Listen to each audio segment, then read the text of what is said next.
Good news po para sa lahat ng mga SMB fans dahil sa wakas nirelease na rin ang Gensan Warrior si Kit at makakalaro na siya mamayang alas 8 at dahil nga makakasama na rin ni Romeo si Kit sa isang bubong, may sinabi po si Romeo para sa taong umiidolo sa kanya na si Kit Jimenez at magkakaroon na naman ng Splash Brothers sa kupunong to at si Coach Leo Austria nga pala balik SMB na matapos hindi magpakita ng ilang buwan sa SMB. Sabi nga nila, nilunok na raw ni Coach Leo ang pride niya. Bago tayo magpatuloy, kung nais mong suportahan ng aking channel, just click subscribe and share. Para sa mga hindi pa nakakaalam, nirelease na po ng Gensan Warrior si Kit Jimenez. Bunsod dito ng pagka-eliminate nila sa playoffs kaya pinagbigyan na lang nila si Kit. At dahil nga nirelease na siya, inactivate agad ng SMB si Kit para makapaglaro na mamaya.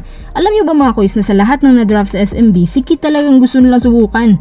Gusto nilang magkaroon ng Romeo 2.0 sa team kasi alam niyo naman na masyado ng injury prone si Romeo. Sa kasagsagan ng practice, makikita mong larawang to na sabay sila nag-iensayo. Ayon kay Sir Kinito, magkakaroon ng araw ng tandem dito sa SMB. So may Splash Brothers na pala dito sa PBA. Parehas ng playing style, parehas pa ng height. Mas presko at mas bata lang to si Kit. May sinabi po si Terence Romeo kay Kit Jimenez para sa kanyang SMB debut.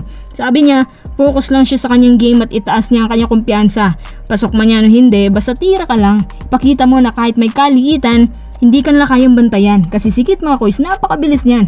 Isang versatile na gwardiya at mataas ang IQ. Dahil kay Kit, nadagdagan pa ngayon ng mga individual players na may unique skill set at mas lalong lumalakas ang core ng SMB dahil sa pangongolekta ng ganitong player. Sana lang wag dumating ang araw na maging injury prone nga ito gaya ni Romeo kasi yung estilo niya sa paglalaro nakakaikot ng paa at lapitin sa injuries. Dahil si Kit ay crowd favorite, marami ang nag-aabang sa kanya magiging highlights mamaya.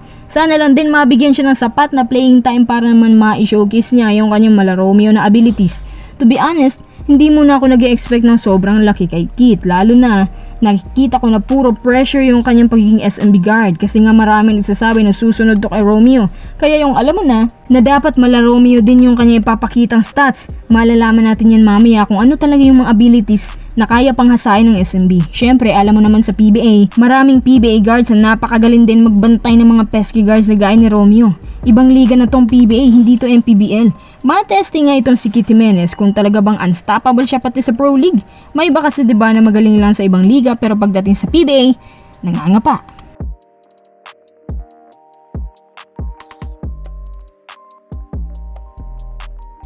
Dahil SMB na rin lang ating pinag-uusapan, abay sakto din sa kanilang unang game. Nagpakita na si Coach Leo Austria sa SMB. Sa larawang to, napapansin nyo, si Coach Leo po kasama ni George Gallen. Silang dalawa yung nag-arrange ng gameplay. Kuha po ito sa kasagsagan ng practice kanina. May narinig din akong balita na si former Coach Leo Austria po ang kinuhanan ni George Gallen ng lineup. Marami nga nagtataka kung bakit biglang nagpakita si Coach Leo sa kanila. May isang netizen pa nga nagkomento na mukhang nilunok na niya kanyang pride. Matatandaan na si Coach Leo po ay umalis na lang bigla.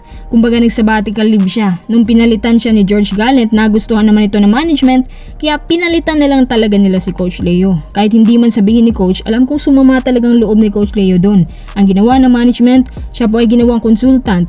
Alam nyo sa lahat-lahat ng team sa PBA, siya lang yung consultant na wala sa poder ng SMB.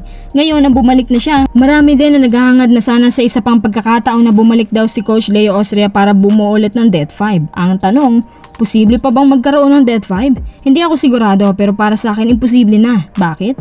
Kasi si Ross legit na gwardiya, si Marcio legit na wing, si Cabagnot legit na gwardiya din, si Santos legit na scorer at PF, tapos lalong-lalo na si Fajardo legit na big man. Wala ka nang makikita ang mga ganitong players na nasa iisang team Marcos, kaya nga nagkaroon din ng issue noon na hindi daw si Coach Leo ang dahilan ng panalo kundi yung mga players niya.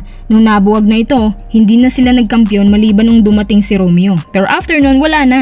Pagbalik ni Coach Leo sa pangangalaga niya, kaya niya ibalik sa dati ang SMB.